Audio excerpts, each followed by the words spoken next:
Hey, what's up you guys? My name is Catherine, and any meowing that you hear in the background is from my cat Sweet Pea.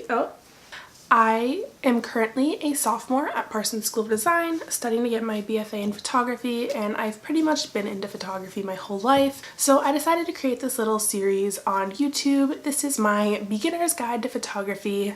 My last segment was what camera should you buy? So if you're in the market for a new camera and you haven't yet checked out that video, I'll go ahead and link that down below.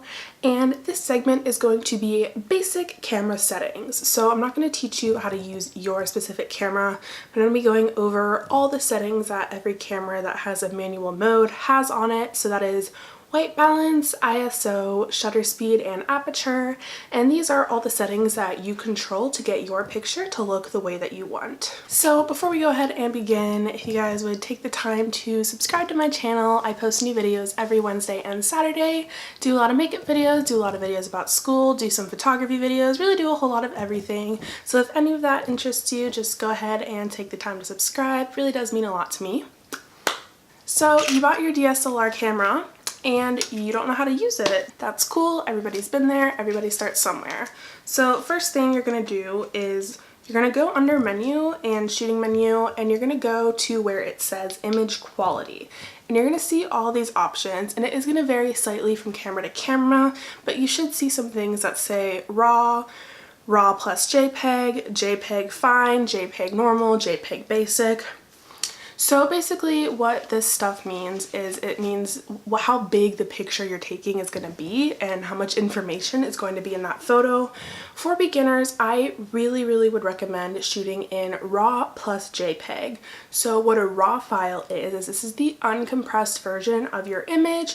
It has everything stored in your image. It has the sharpness, the contrast, the white balance, and what it lets you do when you shoot in RAW is when you go into post-production and you're editing your image, you just really can bring so much more out of your image. Like you can bring so much more information out of the shadows. You can change your white balance and just have it look absolutely perfect, the way it looks like true to life. Just all of these things, but most amateur software can't process RAW photos. So if you don't have a program like Adobe Lightroom or Adobe Photoshop, which I think a Lightroom subscription is only about 10 bucks a month. I don't know because I get it for free with school right now, but I really do recommend investing in something like Lightroom. I'm going to talk more about editing later, but we'll save that for the next segment. I made the mistake when I started out that I only shot JPEG because I didn't have something to process RAW images with, and now I go back and I look at my old photography and I just really wish that I had RAW files of some of these images, because I look at them and I'm like, wow, there is so much potential there. But I just can't bring back the detail in the shadow area, or I can't fix the white balance the way that I want to, and I just really wish that I could do those things. So don't make the same mistake I did. If you only know how to work with JPEGs right now, that's fine. Just shoot RAW plus JPEG. Invest in an external hard drive. I'll link some of my favorites down below. I recommend at least 500 gigabytes, if not a terabyte or 2 terabytes, and just store those files so that way when you do learn how to work with them, you have them and you're not regretting only having these JPEG files that you just can't do as much with. Now, there are situations where it makes more sense to have JPEGs because there's less information in them that is a smaller file. So if you're shooting in a scenario where you're taking tons and tons of pictures, for example, if you're shooting at a sports event, it might make more sense to shoot JPEG because you're going to be taking thousands of action shots, and no matter how big your memory card is, you're probably not going to be able to fit 3,000 or 4,000 RAW files onto a memory card. That'll be something that you learn as you go along, but for all of my portrait sessions, whenever I'm going out taking pictures in the city, all of that, I now only shoot RAW. I no longer work with JPEG because if I ever want the JPEGs, I can just convert it in Lightroom. But starting out and you only know how to use JPEG, RAW plus JPEG. The first camera setting that I'm going to talk about is white balance. So what white balance is or does is it's the thing that affects the color balance in your photos. So if you've ever taken a photo and you've looked at it and it's been way too blue or way too yellow, that's because your white balance is off. To set your white balance, I personally just always have mine on auto white balance because I'm working with RAW files. I can then go back into Lightroom and select a white point in the photo so that the white balance is correct in the photo if auto white balance doesn't do the trick for me. And you can also get something called a gray card, which you just just take a picture of in your lighting situation, and you go into your camera and you say set the white balance based off of this gray card. And your camera should also have some built-in white balance settings.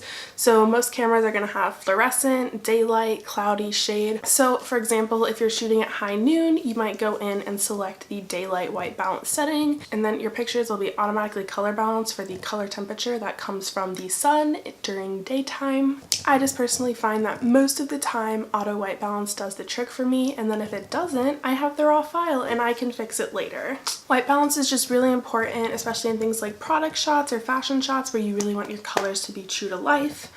But a lot of times people do make the stylistic choice to post-process their photo to have the white balance be a little bit off. So for example, on most of my photos on Instagram, I like them to have a nice warm feel to them, so I'll make my images a little bit more yellow than they would be in real life, just to give that nice warm orangey tone to them. But that's all personal preference. That's something that you can choose to do later when you develop your own style. But I really recommend like learning how to get your white balance to be true to life before you do all of that. And just to give you an understanding of white balance, I'm going to go ahead and pop up on the screen an example of a photo where the auto white balance didn't really read the scene correctly. So as you can see, this image is a little bit too greenish blue. And then on the right, that's when I went ahead and color corrected the image. So basically in Lightroom, you could just take a little dropper and select a neutral point on the image.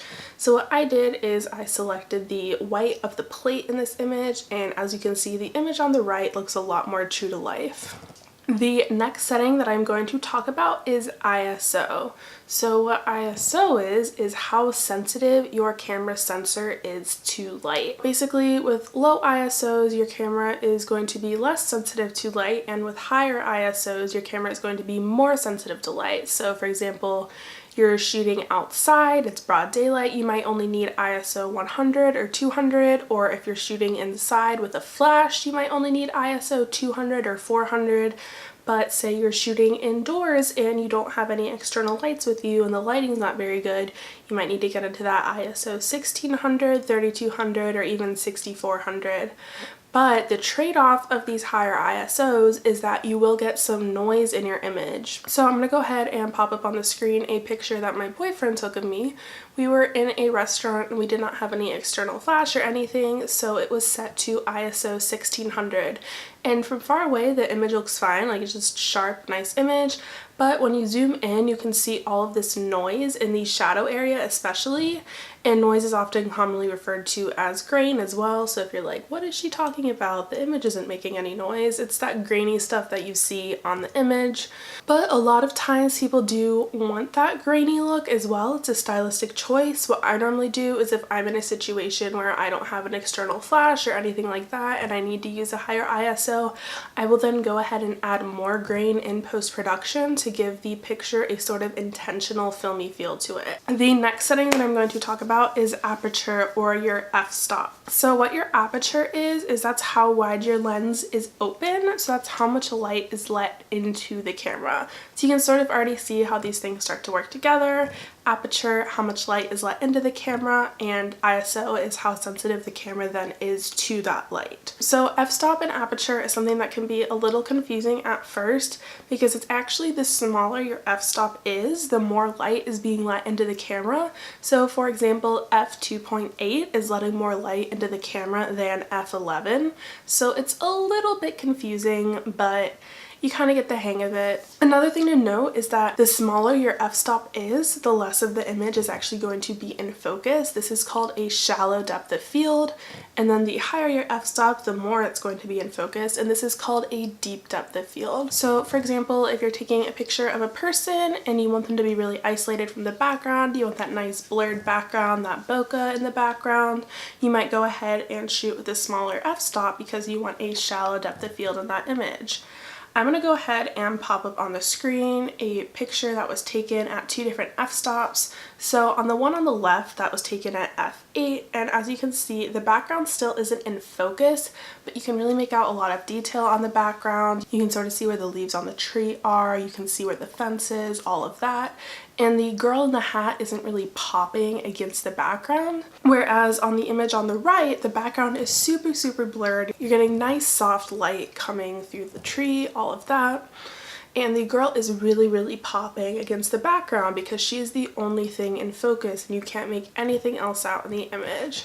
So two things that are going to determine what f-stop you're shooting at. First of all, you need to keep in mind how much light is available in the scene. For example, if I'm shooting on a cloudy day, even if I would rather have more of the image in focus, I might have to bump down my f-stop and just kind of make sure I'm really lining everything up to be in focus the way that I want it. And the other thing that's really going to determine your f-stop is what you're actually taking pictures of. So for example, when I'm taking cityscape photos, I typically want a higher f-stop. I at least want to be at f5.6, f8. If it's a really sunny day, I'll go up to like f11 because I really want the whole scene to be in focus. I want all the buildings, all the trees, all that to be in focus. Versus when I'm shooting portraits, I typically shoot at a lower f-stop. I try not to go above f4. I typically go down to f2.8, maybe f1.8. It really depends on the exact image because I want the subject to pop against the background. Your lens is normally sharpest at a couple stops above the lowest f-stop that it actually goes to. So for example, I have a lens that goes down to f1.4, so you can get an extremely shallow depth of field with this lens, let a lot of light in. However, it is not going to be as sharp at f1.4 as it might be at f2.8 or f4. So that's just something to note. I really like nice sharp images, so normally I stop up just a little bit. That's still a shallow enough depth of field to separate the subject from the background. So the last thing that I'm going to talk about is shutter speed or exposure time. So what your shutter speed is how long light is actually let into your camera for. And this is measured in seconds or fractions of a second. Typically, if you're shooting handheld, you don't want to go below 1/30th of a second. To be safe, I normally try to stick to 1/60th of a second just because your hand has some shake to it. Like, you really can't hold your camera that still, and you don't want any like image shake from shooting at too low of a shutter speed.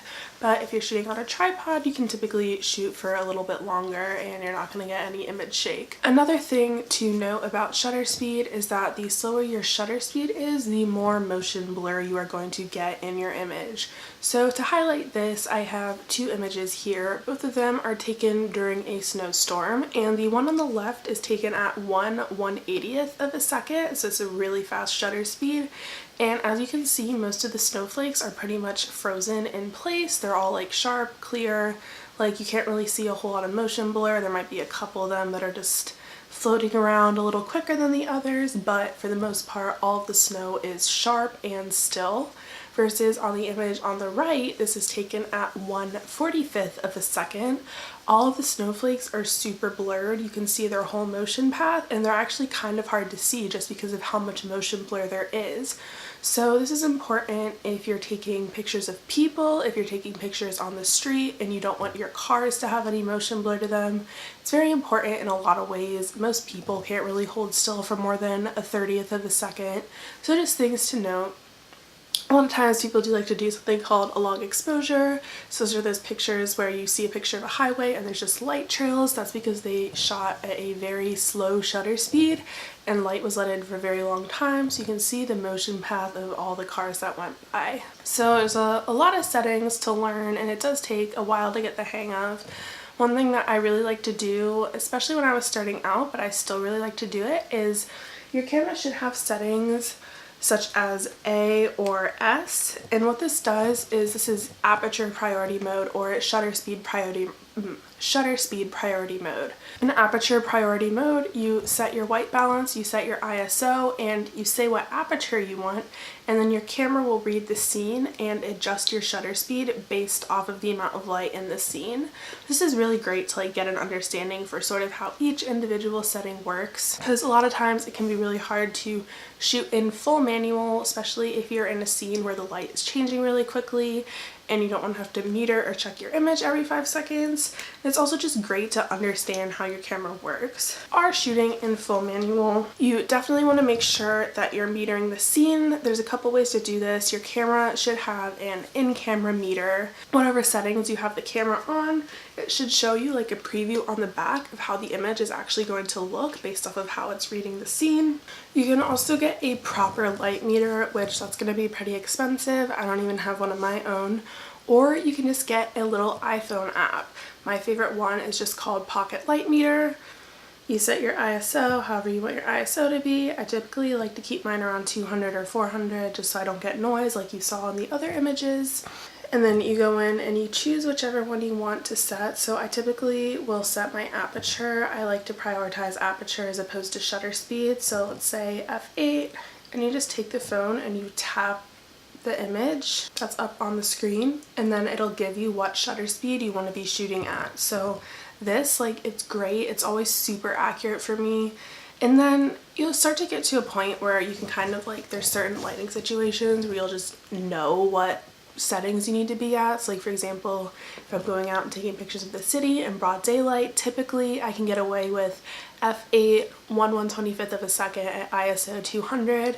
And then since you're shooting digital, like, you can just check the images really quickly, make sure they're turning out the way that you want, and you should be good to go. So it is a lot to learn. The learning curve is pretty big with photography, but once you get the hang of it, it really starts to be second nature.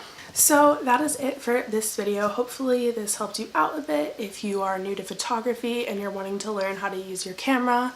If there's anything that's unclear, definitely just feel free to ask down below or shoot me a DM on Instagram. I'm always happy to answer any questions. Make sure you stay tuned for the next segment where I will go over editing. And if you haven't already, go ahead and check out the video on what camera to buy if you're in the market for a new camera. But until the next video is up, I will see you guys next time. Bye!